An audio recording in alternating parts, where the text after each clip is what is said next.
Life is Art is dedicated to bringing you insightful commentary on art, culture, and life. To support the podcast, feel free to make a monetary donation or purchase our official Life is Art merchandise at the link in the description.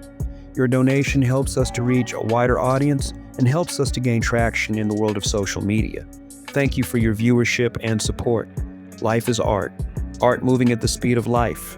Life moving at the speed of art.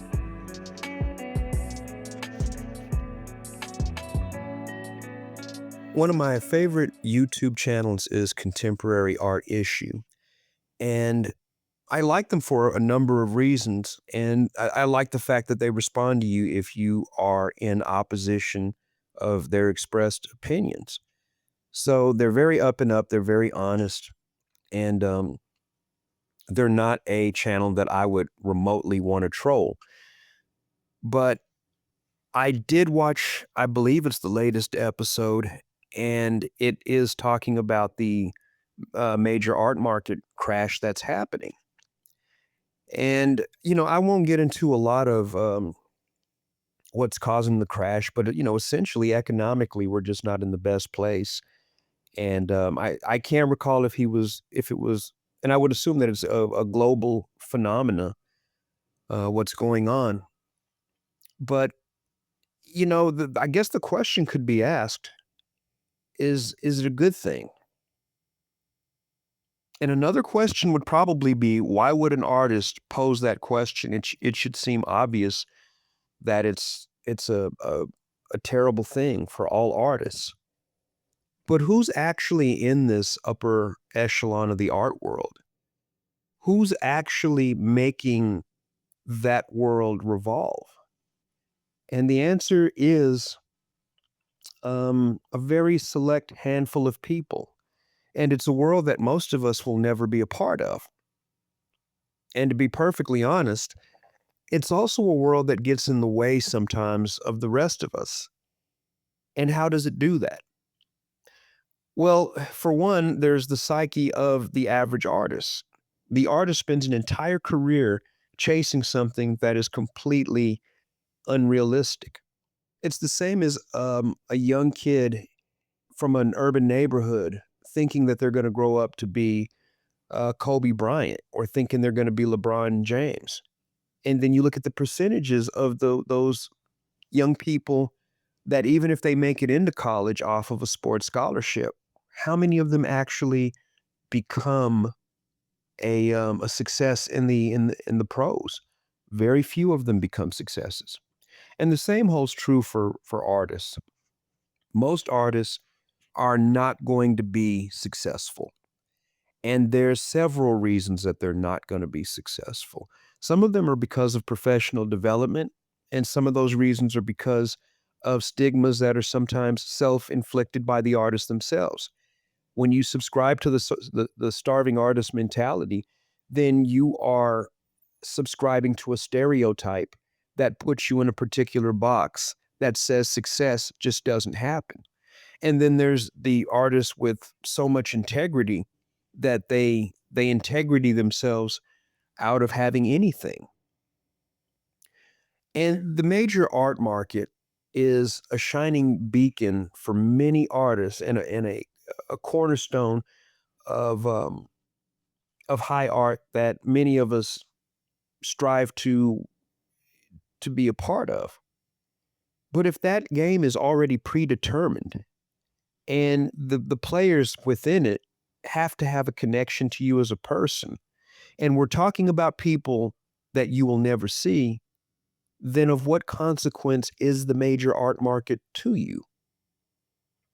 My prediction is when art is no longer um, in the higher echelon, when that art is no longer profitable, then the endorsements for those artists are going to fall by the way.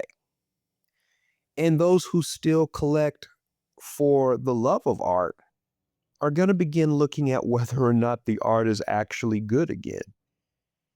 And that's the only area of merit that we have as working artists, as journeyman artists, as a mid-career and late career artists. That's all we have is the talent that we have. And I think that that's the great equalizer as far as this art market booming because of reasons that have nothing to do with art. Can you imagine a market where perhaps the prices fall, but people are seeking you out not because of a name that you're associated with or a third party that comes in and says, yes, this person is worthy of collecting, but strictly because the collector sees what you do? Can you imagine that world? So while I'm not dancing on the grave of the elite art market, I am cracking a smile. It's been a long time since we were able to celebrate artists merely because of talent. And you do have artists that are great and they have acclaim. That I'm not disputing. But they were great before the fame. They were recognized as great before they exploded on the scene. You have guys like Mark Bradford that they've always been good. They've always had a vision. So while I don't celebrate the art market falling, I do recognize that this could be a new era in the arts. And it could also be a new era for smaller galleries as well. The more prestigious galleries and their gatekeepers were also a part of a very elite group that many artists worked their entire lives and wasted entire careers trying to get into. And these artists had opportunities all around, and many times those opportunities were shunned. If you were an artist that marketed themselves too much, that was frowned upon. What other business other than art is it frowned upon for you to market yourself when nobody else will have you? So you're getting pointers on, how to do nothing except be at the whim of a larger establishment that's not going to have you. And I can't stress that enough. I think that's the part that I want artists to understand. You can waste years trying to get into um, and be included into a major gallery, um, a blue chip gallery. And after you waste those years, and then you look back, you find, okay, the truth. I was never going to get into that gallery. What could I have done that would have benefited me? And a lot of the information that we get as artists is to keep artists within the fold of something that they're excluded from. I used to listen to, and and to a degree, I still subscribe to ArtNet and um, couple of other online publications, but I look at it through a different lens. I look at the working artist through a very different lens. And I go back to some of those creatives that did things almost as visionaries, and they did it right. Keith Haring made art accessible to everyone. If Keith Haring had existed today, an artist in Oklahoma that's very similar to Keith Haring, and he's got the same accessibility. But I don't know that he will ever get into a major gallery. So um, when I see him doing things that are outside the box, I'm thinking to myself, yeah, that young artist is knowing the way. He just has to find his area. And and I hope I'm pronouncing his last name properly. I really like him as a person. I really like his work, and I don't think I shout out artists enough. But this up and coming artist is his name is Jay Farrell, and I saw him painting on a tiny house. He did a graphic design on a tiny house, and it completely changed the space. And I love what he's doing.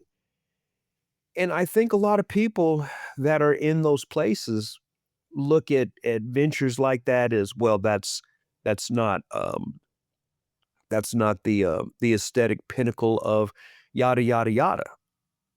But artists that are taking their lives in their own hands and they're finding practical ways to build audiences, that's now what intrigues me.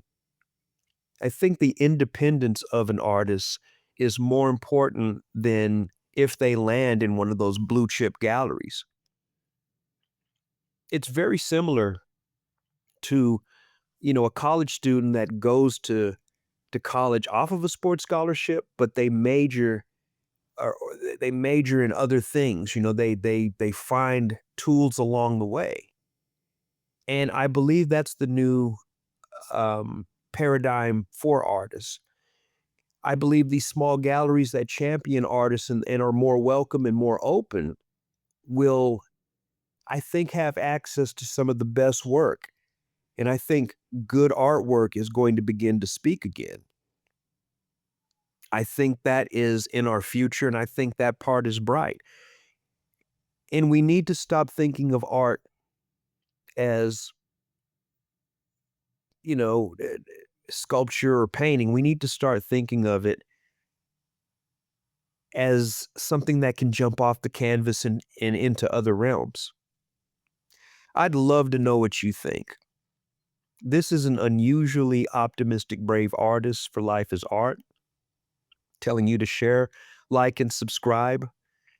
And if you feel like it, feel free to donate to the channel and continue to support us and help us grow. And we'll continue to keep giving you content such as this so long as you see value in it. Until the next time, take care.